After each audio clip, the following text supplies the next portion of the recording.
ప్రభువునందు ప్రియమైన దేవుని వారలారా, దేవుని మాటలు వినటానికి చేరువచ్చిన మీ అందరికీ మన ప్రభు అయిన యేసుక్రీస్తు వారి నామములో ప్రత్యేకమైన శుభాభివందనాలు తెలియజేసుకుంటూ ఈనాటి బైబిల్ తరగతిలో బైబిల్ సందేశమును మనం ప్రారంభించుకుందాం. అందరూ తలలు వంచినట్లయితే ప్రియమైన దేవుని వారలారా, ప్రార్థన చేసుకొని మనం వాక్యమును పరిశోధించుటకు ధ్యానించుటకు ముందుకు కొనసాగుదాం. ప్రార్థన చేసుకుందాం. తలలు వంచండి. కృపాసత్య సంపూర్ణుడా, దయగలిగిన మా ప్రియ పరలోకపు తండ్రి, మీ ఘనమైన శ్రేష్టమైన మహోన్నతమైన నామమునకు వందనములు కృతజ్ఞతాస్తుతులు చెల్లిస్తున్నాం తండ్రి. ఇదిగో నాయన, గడిచిన కాలమంతా మీరు మమ్మలను కాచి కాపాడిన విధానాన్ని బట్టి మీకు స్తుతులు స్తోత్రాలు చెల్లిస్తున్నాం నాయన. ఇదిగో తండ్రి, రానున్న ఈ కాలంలో కూడా నాయన మమ్మలను క్షేమంగా ఉంచి మీ యందు భయభక్తులు కలిగి బ్రతుకుటకును నాయన, మీ చిత్తాన్ని ఈ భూమి మీద జరిగించుటకు మాకు కావలసిన శక్తిని జ్ఞానమును ప్రసాదించి మీ దీవెనతో నాయన మమ్మల్ని అందరినీ ముందుకు నడిపించమని వేడుకుంటూ, మీ పరిశుద్ధ గ్రంథమైనటువంటి బైబిల్లో నుంచి నాయన జ్ఞానవాక్కులు వినుటకు మేము సిద్ధపడుచుండగా మీ కృపలో జ్ఞాపకం చేసుకొనమని నాయన, మీ జ్ఞానముతో మా హృదయములను నింపి నాయన మమ్మలను బ్రతికించుమని ప్రభు అయిన యేసుక్రీస్తు వారి నామములో ఈ ప్రార్థన మీ సన్నిధికి సమర్పించి అతి వినయముగా మీ సన్నిధిలో ప్రార్థించుకుంటున్నాము తండ్రి. ఆమేన్. ప్రభునందు ప్రియమైన దేవుని వారలారా, ఈరోజు మన యొక్క అంశము నీ బ్రతుకు దినముల లెక్క నీకు తెలుసా, లేదా మానవ ఆయుష్కాలం ఎంత. ప్రియమైన దేవుని వారలారా, సృష్టికర్త అయినటువంటి దేవుడు ఆయన సంకల్పంలో భాగంగా యావత్ సృష్టిని దేవుడు కలిగించి ఈ యావత్ సృష్టిలో భూమిని ప్రత్యేకమైన దానిగా మానవుని కొరకు సిద్ధపరిచి మానవుడిని ఈ భూమి మీదకు ప్రవేశపెట్టాడు. అలా భూమి మీదకు మానవుడిని ప్రవేశపెట్టినటువంటి సృష్టికర్త అయినటువంటి మన దేవుడు ప్రతి మనిషికి కూడా బ్రతుకు దినాలను ఆయుష్కాలాన్ని నిర్ణయించున్నాడు. ప్రియమైన దేవుని వారలారా, అయితే ఈరోజు మన యొక్క పాఠములో నీ బ్రతుకు దినముల లెక్క ఎంత, లేదా దేవుడిచ్చిన నీ ఆయుష్కాలం ఎంత, మనందరి ఆయుష్కాలం గురించి దేవుడు తన పరిశుద్ధ గ్రంథంలో ఏమని సెలవిస్తున్నాడు లేఖనముల ద్వారా మనం తెలుసుకుంటూ ముందుకు కొనసాగుదాం. ప్రియమైన దేవుని వారలారా, ఈరోజు అందరూ దేవుడిచ్చిన బ్రతుకు కాలంలో, దేవుడిచ్చిన ఆయుష్కాలంలో తమ ఉద్యోగాలు చేసుకుంటున్నారు, తమ పనులు చేసుకుంటున్నారు. మానవుడు కాలాన్ని ఈ భూమి మీద గడిపేస్తూ ఉన్నాడు. చాలామంది తమ సంవత్సరాలను కూడా లెక్కించుకుంటున్నారు. ఆ పుట్టిన తేదీ నుంచి మరొక తేదీ రాగానే బర్త్డేలు జరిపించుకుంటున్నారు. ఇదిగో నాకు 28 సంవత్సరాలు వచ్చాయని ఒక అతను అంటే, నాకు 40 సంవత్సరాలు వచ్చాయని మరొక అతను నాకు 60 సంవత్సరాలు వచ్చాయి కనుక నేను షష్ఠి పూర్తి చేసుకుంటున్నాను అని తమ ఆయుష్కాలాన్ని, ఇదిగో సంవత్సరాలను లెక్కించుకుంటూ మానవుడు బ్రతుకుతూ ముందుకు కొనసాగుతున్నాడు. ప్రియమైన దేవుని వారలారా, ఈరోజు మన యొక్క పాఠము నీ బ్రతుకు దినముల లెక్క నీకు తెలుసా. ప్రియమైన దేవుని వారలారా, ఎవరు ఎంత ఆయుష్కాలం కలిగి భూమి మీద జీవిస్తారు అన్నది ఈ జీవించే మనిషికి ఎంత మాత్రం కూడా తెలియదు. ప్రియమైన దేవుని వారలారా, ప్రస్తుతం 750 కోట్ల మంది ప్రజలు భూమి మీద జీవిస్తూ ఉన్నారు. కానీ వారి ఆయుష్కాలం ఎప్పుడు ముగుస్తుందో అన్న సంగతి వారికి తెలియదు. మానవుని ఆయుష్కాలం ఈరోజే ముగియొచ్చు, లేదా రేపు ముగియొచ్చు, లేదా ఎల్లుండి ముగియొచ్చు, లేదా 1 సంవత్సరం తర్వాత ముగియొచ్చు, లేదా 10 సంవత్సరాల తర్వాత అని ముగియొచ్చు. ఇది మానవునికి తెలియదు ఎప్పుడు ముగుస్తుందన్నది. ఎందుకంటే మానవునికి ఆయుష్కాలం నిర్ణయించింది దేవుడు. ప్రియమైన దేవుని వారలారా, ఆయుష్కాలాన్ని నిర్ణయించింది దేవుడు. మానవుని ఆయుష్కాలాన్ని మానవుడు నిర్ణయించుకోలేదు. దేవుడు ఈ భూమి మీద తన సంకల్పంలో భాగంగా సర్వమానవాళిని ఈ భూమి మీద కొన్ని సంవత్సరాలు బ్రతికి దేవుడు అప్పగించిన పని ఈ భూమి మీద సంపూర్తి చేసి మరలా తన యొద్దకు తిరిగి రావాలని, ఇదిగో ఈ 5 అడుగుల ఈ దేహంలో దేవుడు తన ఆత్మ భాగమును మన దేహంలో ఉంచి దేవుడు మనలందరినీ నడిపిస్తున్నాడు. ప్రియమైన దేవుని వారలారా, మరి ఆయుష్కాలము మానవునికి తెలియదు. ఈ ఆయుష్కాలము లేదా ఈ విశ్వకాలము, ఈ భూకాలము, టోటల్ మానవుని యొక్క ఆయుష్కాలము, కాలం అంతా కూడా ఇది మానవునికి తెలియదు. ఈ కాలం ఎప్పుడు పుట్టిందో ఈ మానవునికి తెలియదు. ఈ విశ్వకాలం ఎప్పుడు ముగిస్తుందో మానవునికి తెలియదు. ఈ విశ్వకాలముల్లో ఈ సృష్టిలో జీవిస్తున్న మానవుని ఆయుష్కాలం ఎప్పుడు ముగుస్తుందో కూడా మానవునికి తెలియదు. ప్రియమైన దేవుని వారలారా, మరి ఎవరికి తెలుసు అంటే దేవునికే తెలుసు. దేవునికి తెలుసు. ఒకసారి బైబిల్ గ్రంథంలో మనం చూడగలిగితే కీర్తనల గ్రంథం 31వ అధ్యాయం 15వ వచనం మనం చూడగలిగితే, ప్రియమైన దేవుని వారలారా, కీర్తనల గ్రంథం 31వ అధ్యాయం 15వ వచనం మనం చూడగలిగితే, ఇక్కడ దావీదు మాట్లాడుతున్నాడు. నా కాలగతులు నీ వశములో ఉన్నవి అంటున్నాడు. దేవా, దావీదు మాట్లాడుతున్నాడు. దేవా, నా కాలగతులు నీ వశములో ఉన్నాయి తండ్రి అంటున్నాడు. అంటే ఒక భక్తుడు ఏమని ప్రపంచానికి తెలియజేస్తున్నాడు? మానవుని యొక్క కాలగతులు, మానవుని యొక్క ఆయుష్కాలం, మానవుని యొక్క బ్రతుకు దినాలు అవి ఎవరి వశంలో ఉన్నాయటండి? దేవా, నా కాలగతులు నీ వశములో ఉన్నాయి అని అంటున్నాడు. దేవా, నా కాలగతులు నీ వశములో ఉన్నాయి అని మాట్లాడిన దావీదు ఏమండి? దావీదు మానవుని యొక్క ఆయుష్కాల కాలగతులన్నీ దేవుని దగ్గరే ఉన్నాయి, దేవుని ఆధీనంలోనే ఉన్నాయి అని చెప్తున్నాడు. ఇదే మాట అపోస్తుల కార్యాలు 1వ అధ్యాయం 7వ వచనంలో కూడా మనకు రాయబడింది. అపోస్తుల కార్యాలు 1వ అధ్యాయం 7వ వచనంలో యేసుక్రీస్తు వారు అంటారు, కాలములను సమయములను తండ్రి తన స్వాధీనమందుంచుకొని ఉన్నాడు. కాలం విశ్వకాలం కావచ్చు, మానవుని ఆయుష్కాలం కావచ్చు, ఇది ఎవరి స్వాధీనంలో ఉంది? శాస్త్రవేత్తల స్వాధీనంలో లేదు, ప్రభుత్వాల స్వాధీనంలో లేదు, ప్రపంచ రాజ్యాలను వేలుతున్నటువంటి చక్రవర్తుల స్వాధీనంలో లేదు, నీ స్వాధీనంలోనే లేదు.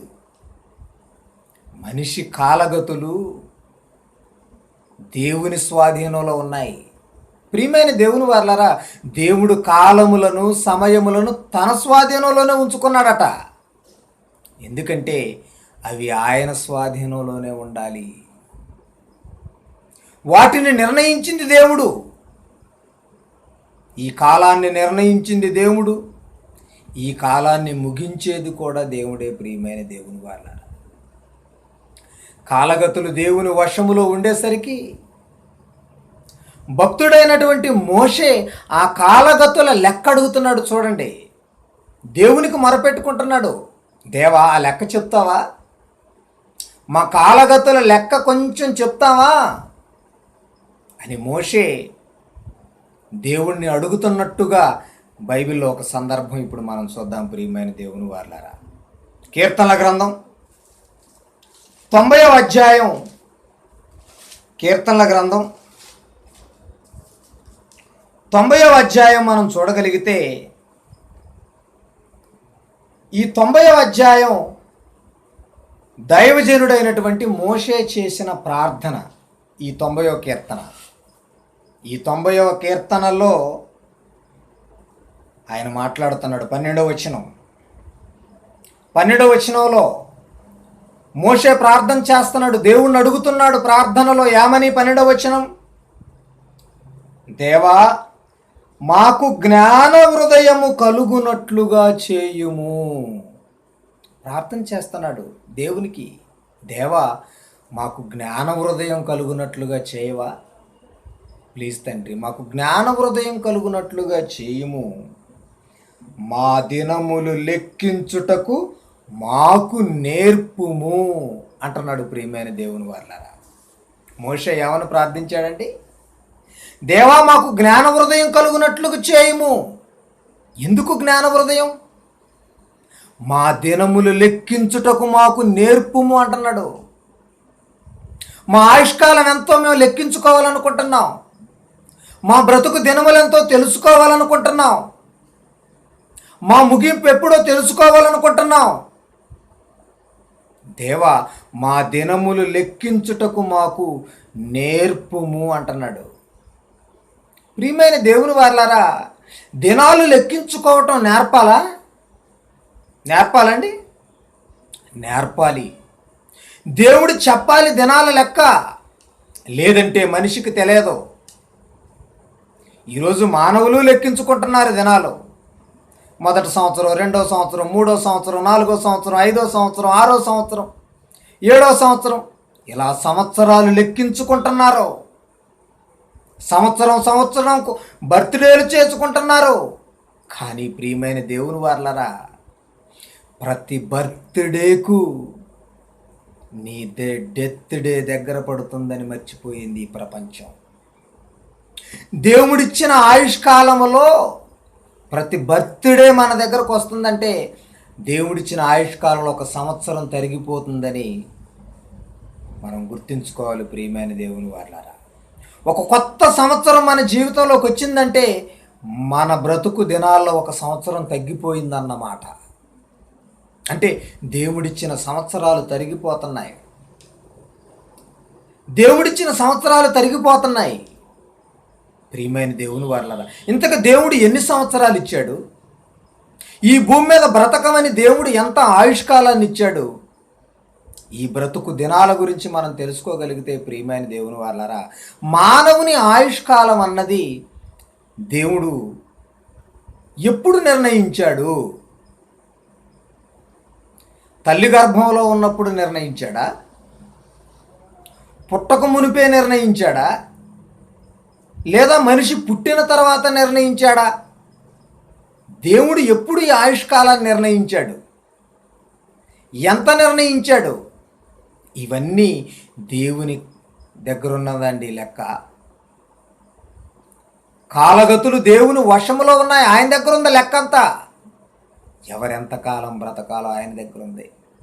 ఎందుకంటే ఎవరు ఎంతకాలం బ్రతకాలో, ఎవరు ఎన్ని సంవత్సరాలు జీవించాలో అన్నది దేవుడు తన గ్రంథంలో రాసుకున్నాడండి. ఒకసారి బైబిల్ మనం పరిశీలించగలిగితే కీర్తనల గ్రంథం 139వ అధ్యాయం 16వ వచనం మనం చూడగలిగితే, కీర్తనల గ్రంథం 139వ అధ్యాయం 16వ వచనం మనం చూడగలిగితే, నేను పిండమునై ఉండగా నీ కన్నులు నన్ను చూసెను అంటున్నాడు దావీదు. నేను పిండమునై ఉండగా దేవుని కన్నులు నన్ను చూశాయి అంటే, నీవు నేను ఈ ప్రపంచ ప్రజలందరూ తల్లి గర్భములో పిండముగా ఉన్నప్పుడే సృష్టికర్త అయిన దేవుడు చూశాడటండి. పిండముగా ఉన్నప్పుడు దేవుడు ఎందుకు చూస్తున్నాడు? ఎందుకో తెలుసా? ఆయుష్కాలం.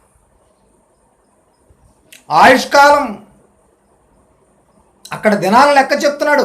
నేను పిండమునై ఉండగా నీ కన్నులు నన్ను చూసెను, నియమింపబడిన దినములలో ఒకటైనా కాక మునుపే నా దినములన్నీయు నీ గ్రంథములో లిఖితములాయెను అంటున్నాడు.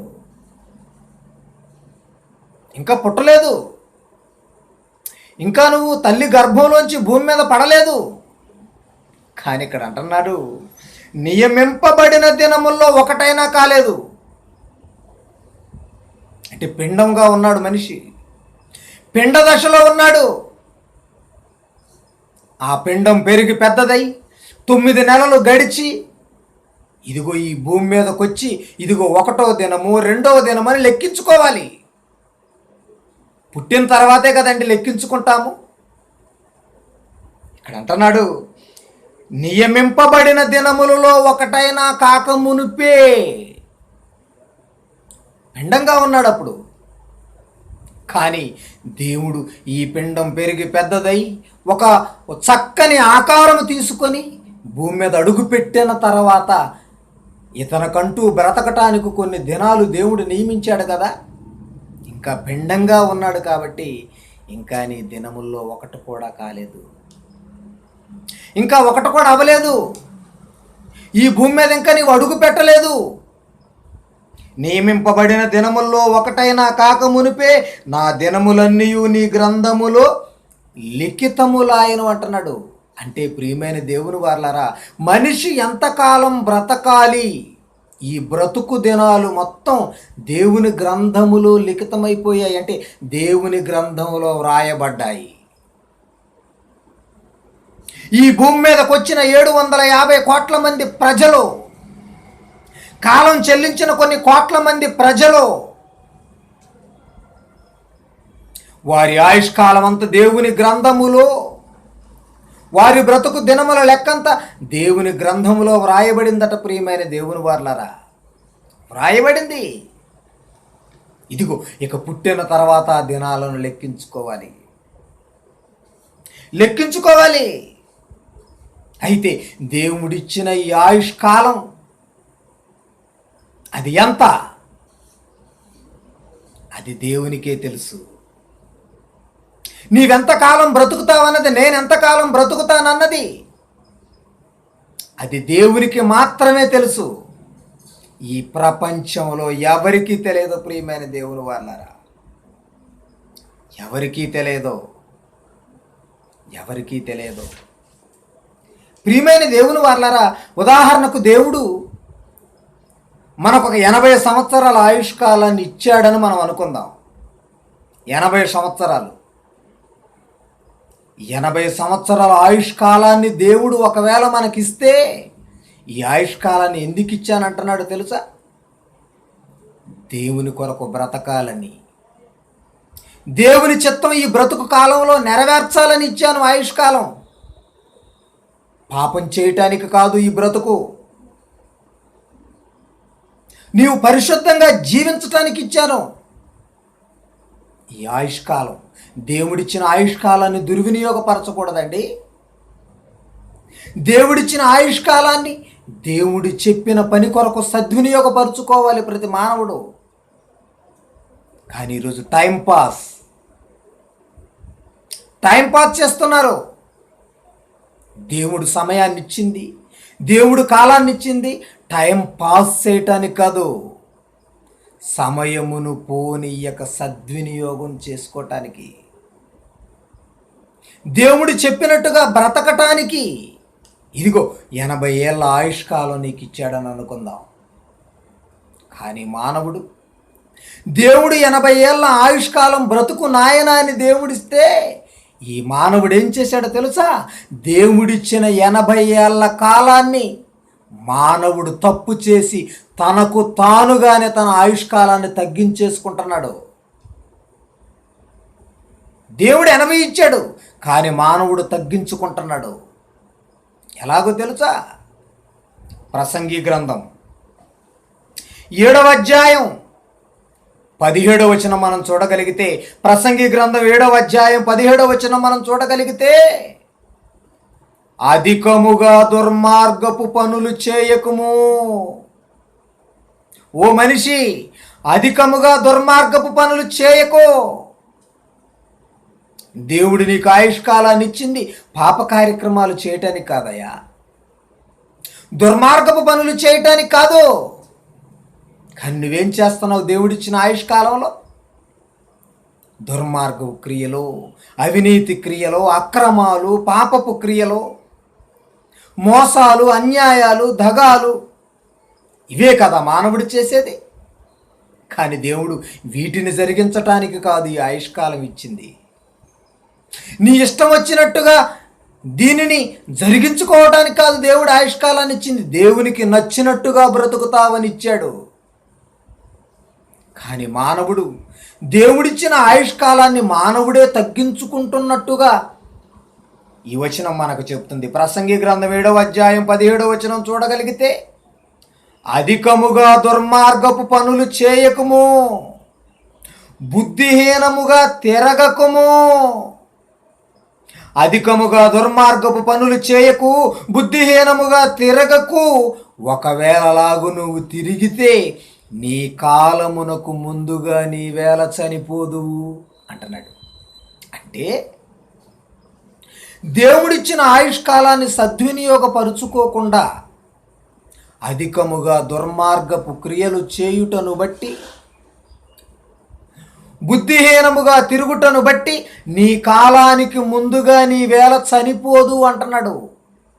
నీ కాలానికి ముందుగా నీ వేళ చనిపోదువు అంటే, ప్రియమైన దేవుని వారలారా, చాలామంది దేవుడిచ్చిన కాలానికి ముందుగానే చనిపోతున్నారు. నాయన 80 సంవత్సరాలు బ్రతికి రా నాయన నా కొరకని దేవుడు భూమి మీదకు పంపిస్తే 40 ఏళ్ళకే రిటర్న్ అయిపోతున్నాడు. 40 ఏళ్ళకే రిటర్న్ అయిపోతున్నాడు. ఒకవేళ దేవుడు అడిగితే, నాయన నీకు 80 సంవత్సరాలు కదా పిండముగా ఉన్నప్పుడు నేను నిర్ణయించి 45కే వచ్చావేంటి? ఏం సమాధానం చెప్పగలవు? ఏం సమాధానం చెప్పగలవు? తొందరపడి వెళ్ళిపోయావా? ఎందుకు వెళ్ళిపోతున్నాడో తెలుసా? ఆయుష్కాలానికి ముందుగా, నీ కాలానికి ముందుగా నీవెందుకయ్యా చనిపోతావు? ఎందుకు చనిపోతున్నావో కారణం అక్కడ చెబుతున్నాడు. అధికముగా దుర్మార్గపు పనులు చేయకు, దుర్మార్గముగా బ్రతకకో, బుద్ధిహీనంగా తిరగకో. ఒకవేళ దుర్మార్గంగా బుద్ధిహీనంగా నువ్వు బ్రతికితే నీ ఆయుష్కాలానికి ముందుగానే నీవు వెళ్ళిపోవాల్సి వస్తుంది. అది మనిషి చేసుకున్న తప్పు, అది మానవుడు చేసుకున్న తప్పు. అంటే చాలామంది నిర్ణయించిన కాలానికి ముందుగానే ఆత్మహత్యల పేరిట కావచ్చు, ఇంక వేరు కార్యక్రమాల పేరిట కావచ్చు వెళ్ళిపోతున్నారు. బైబిల్ ప్రకారం ఆత్మహత్య చేసుకోకూడదు. ఆత్మహత్య చేసుకున్నట్టును బైబిల్ సమర్థించదు. చాలామంది ఆత్మహత్య పేరిట చనిపోతున్నారు కదండి. కిరోసిన్ పోసుకొని చనిపోతున్నారు, ఉరి తీసుకొని చనిపోతున్నారు, నీటిలో దూకి చనిపోతున్నారు. వీటికి ఆత్మహత్యలని పేరు పెట్టింది ఈ లోకం. దీనిని బైబిల్ సమర్థించదు, బైబిల్ ఒప్పుకోదు. అలా చచ్చిపోకూడదు. నీ ప్రాణం తీసుకునే హక్కు నీకు లేదు. అది దేవుడిచ్చింది ఆయుష్కాలం. దేవుడు ఎంత ఇచ్చాడో, దేవుడు ఎప్పుడు తీసుకోవాలో మరలా అప్పుడు నిన్ను వెనక్కి తీసుకుంటాడే తప్ప దాన్ని ముగించవలసింది నీవు నేను కాదు, ప్రియమైన దేవుని వారలారా. కానీ చాలామంది తమ కాలమునకు ముందుగానే వెళ్ళిపోతున్నారట. తమ కాలమునకు ముందుగానే వెళ్ళిపోతున్నారు.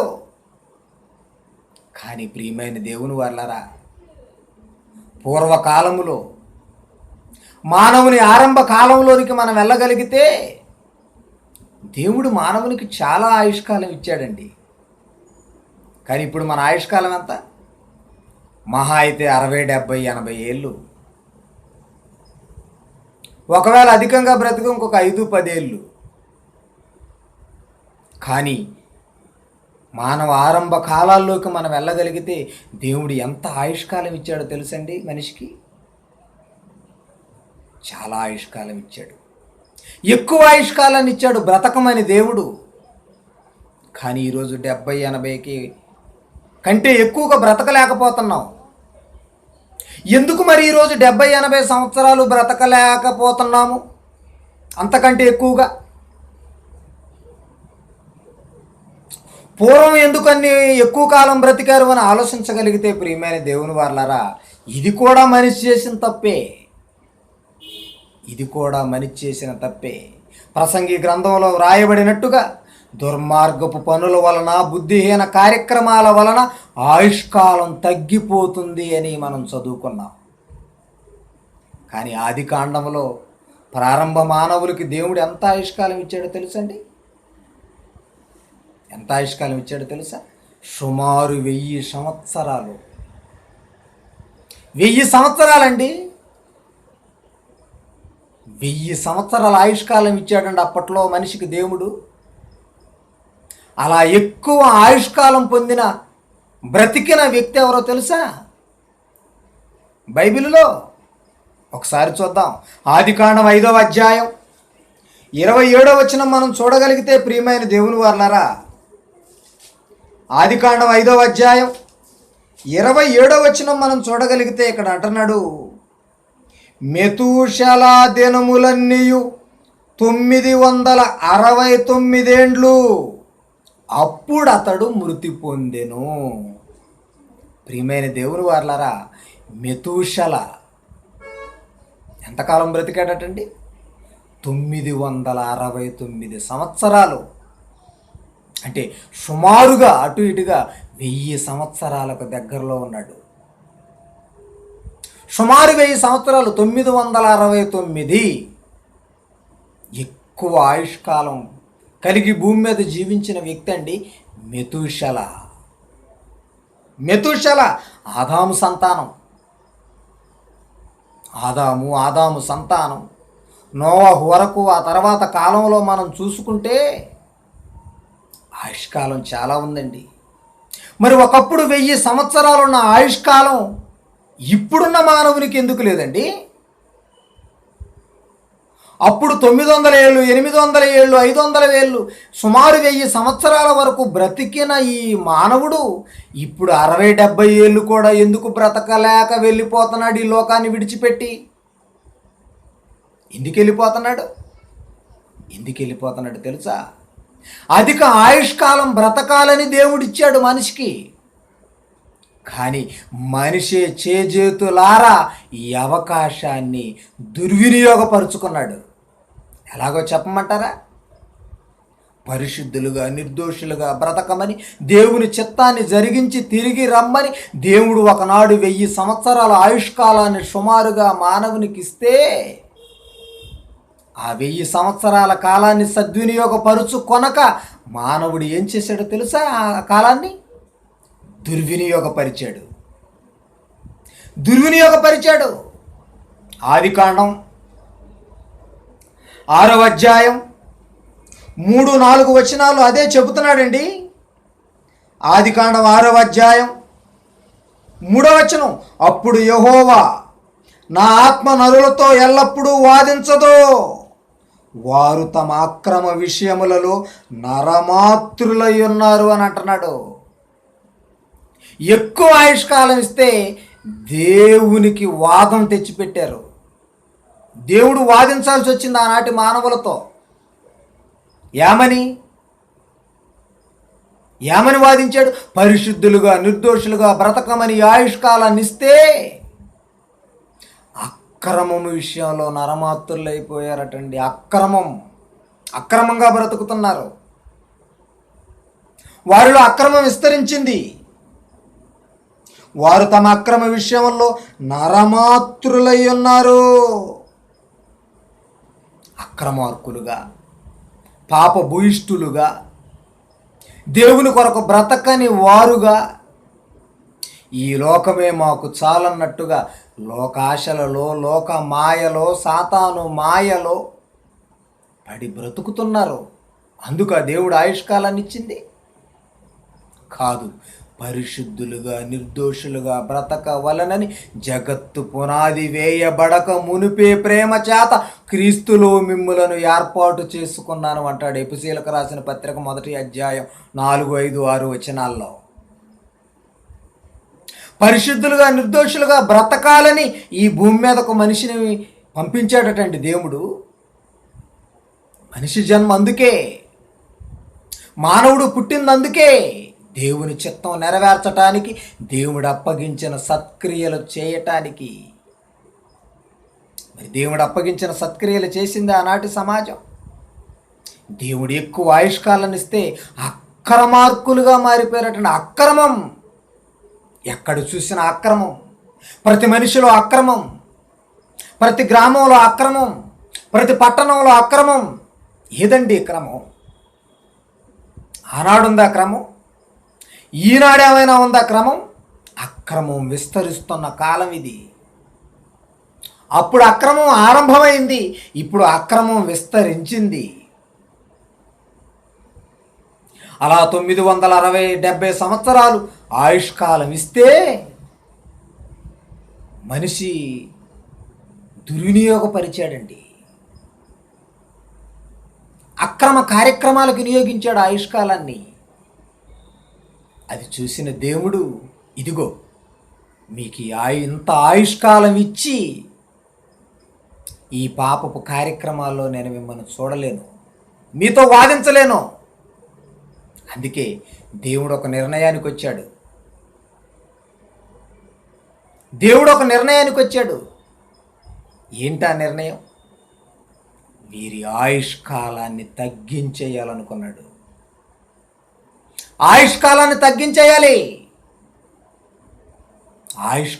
తగ్గించేయాలనుకున్న దేవుడు అదే ఆదికాండం 6వ అధ్యాయంలో ఆయుష్కాలాన్ని తగ్గించాడు. చూడండి, ఆయుష్కాలాన్ని తగ్గించాడు. వారు తమ అక్రమ విషయంలో నరమాత్రులై ఉన్నారు, అయినను వారి దినములు 120 ఏండ్లగునెను. 120 సంవత్సరాలు. 1000 సంవత్సరాలు ఎక్కడ, 120 సంవత్సరాలు ఎక్కడ? అంటే సుమారు 3 వంతుల ఆయుష్కాలాన్ని తగ్గించేశాడు. అదే అక్రమంగా నువ్వు బ్రతకకుండా ఉన్నట్లయితే, ఆనాడు మనుషులు నీతిగా నిజాయితీగా యథార్థవంతులుగా జీవించినట్లయితే, ఒకవేళ దేవుడు అదే ఆయుష్కాలాన్ని కొనసాగించేవాడేమో. కానీ ప్రియమైన దేవుని వారలారా, మనిషే కదండి చేజేతులారా పాడు చేసుకున్నాడు. ఈరోజు తక్కువ కాలం బ్రతకటానికి కారణం మానవుని అక్రమ కార్యక్రమాలే కదా మనకు కనబడుతుంది. అందుకే మనిషి దుర్మార్గపు క్రియలు చేసినా, బుద్ధిహీనంగా తిరిగినా నీ ఆయుష్కాలం తగ్గిపోగలదు అని చెప్తుంది బైబిల్ గ్రంథం. తగ్గిపోగలదు. అయినను వారి దినములు 120 ఏండ్లకు నెనను. అంటే మానవ ఆయుష్కాలం అమాంతంగా తగ్గించేశాడు దేవుడు. అక్రమాన్ని బట్టి ఆయుష్ తగ్గింది, అక్రమాకాన్ని బట్టి ఆయుష్ తగ్గిపోయింది.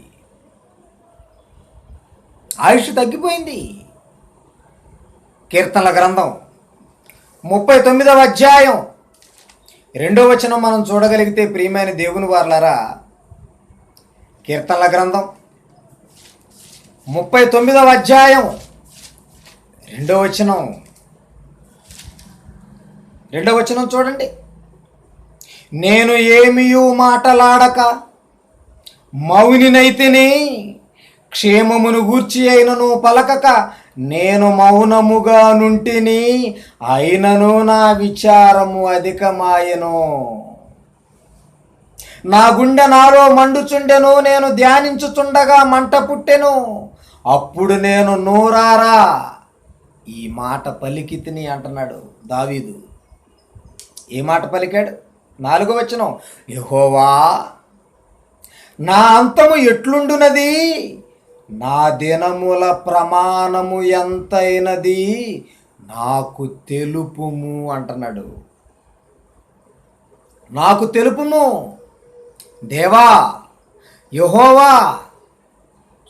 నా అంతం ఎట్లుండునది, నా దినముల ప్రమాణం, నా ఆయుష్కాలం ఎంత, నేనెంతకాలం బ్రతుకుతాను, ఆ కాలం ఎంతో చెప్పు, ఆ కాలం ఎంతో తెలుపు అంటున్నాడండి. అంటూ కిందికి వచ్చిన తర్వాత నా ఆయువు ఎంత అల్పమైనదో నేను తెలుసుకొనగోరుచున్నాను. నా ఆయుష్కాలం, భూమి మీద మానవ ఆయుష్కాలం ఎంత అల్పమైనదో అంటున్నాడు. అంటే మానవ ఆయుష్కాలం అల్పమైనదా? అల్పస్థానానికి పడిపోయిందా? అవునండి. 970 సంవత్సరాల నుంచి 120 సంవత్సరాలకు పడిపోయింది. ఆ 120 సంవత్సరాల నుంచి దేవుడు మరలా ఆయుష్కాలాన్ని తగ్గించేశాడు. ఈరోజు 120 బతుకుతున్నారా? 120 బతుకుతున్నారంటే సరాసరిగా లేదు. 50, 60, 70 ఏళ్ళకే ఈ లోకాన్ని విడిచిపెట్టి వెళ్ళిపోతున్నారు. ఈ లోకాన్ని విడిచిపెట్టి వెళ్ళిపోతున్నారండి. అందుకే నా ఆయువు ఎంత అల్పమైనదో నేను తెలుసుకొనగోరుచున్నాను. నా దినముల పరిమాణము నీవు బెత్తడంతగా చేసి ఉన్నావు. బెత్తెడు అయిపోయిందటండి. మానవ ఆయుష్కాలం ఎంతకు పడిపోయింది? బెత్తెడు. ఒక మూరెడన్నా బాగుండు, ఒక జానడన్నా బాగుండు, కానీ మానవ ఆయుష్కాలం ఎంతకు పడిపోయింది? బెత్తెడు. మరీ బెత్తెడకే అంటే అల్ప సంఖ్య. మానవుని ఆయుష్కాలం చాలా చిన్నదైపోయింది. మానవుని ఆయుష్కాలం చాలా చిన్నదైపోయింది. నీ సన్నిధిని నా ఆయుష్కాలము లేనట్టే ఉన్నది అంటున్నాడు. దేవుని సంవత్సరాలతో పోల్చుకుంటే, దేవుని విశ్వకాలంతో పోల్చుకుంటే దేవుని సన్నిధిలో మానవుని ఆయుష్కాలం ఎట్లుందటండి? లేనట్టే ఉంది. చాలా చిన్నగా కనపడుతుందండి. చిన్ని కాలం, చాలా చిన్నది. 50, 60 ఏళ్ళు చిన్ని కాలం, లేనట్టే ఉంది. అలా వచ్చాడు ఈ భూలోకానికి, ఇలా వెళ్ళిపోయాడు. అయిపోయింది. అప్పుడే 50 ఏళ్ళ అయిపోయాయి, అప్పుడే 60 ఏళ్ళ అయిపోయాయి, అప్పుడే 70 ఏళ్ళ అయిపోయాయి. వెళ్ళిపోతున్నావా? వెళ్ళిపోతున్నావు. Good bye. ఈ భూలోకానికి మానవుడు వెళ్ళిపోతున్నాడండి. నీ సన్నిధిని నా ఆయుష్కాలం లేనట్టే ఉన్నది. మనుషులు ఒట్టి నీడ వంటి వారై తిరుగులాడుదురు. మనుషులు ఈ భూమి మీద తిరుగుతుంటే భక్తులు అంటున్నారు, తిరుగుతున్నారు. ఎలాగో తెలుసా? నీడలాంటి బ్రతుకు కలిగి తిరుగుతున్నారండి. నీడ ఎంతసేపు ఉంటుంది? సూర్యుడు ఇటువైపు వస్తే ఇటువైపు ఉంటుంది, సూర్యుడు మధ్యస్థానికి వస్తే నీడ తగ్గిపోతుంది. నీడ ఎంతసేపు ఉంటుందంటే 1 గంట 2 గంటలు. నీడ, మనిషి బ్రతుకు కూడా ఒక నీడండి. కొద్దిసేపు ఉంటుంది నీడ, తర్వాత నీడ తేలిపోతుంది. మనుషులు ఒట్టి నీడ వంటి వారై తిరుగులాడుదురు, వారు తొందరపడుట గాలికే కదా అంటున్నాడు. ఎందుకయ్యా తొందరపడుతున్నావు? ఎందుకు తొందరపడుతున్నావు? బెత్తెడంత జీవిత కాలంలో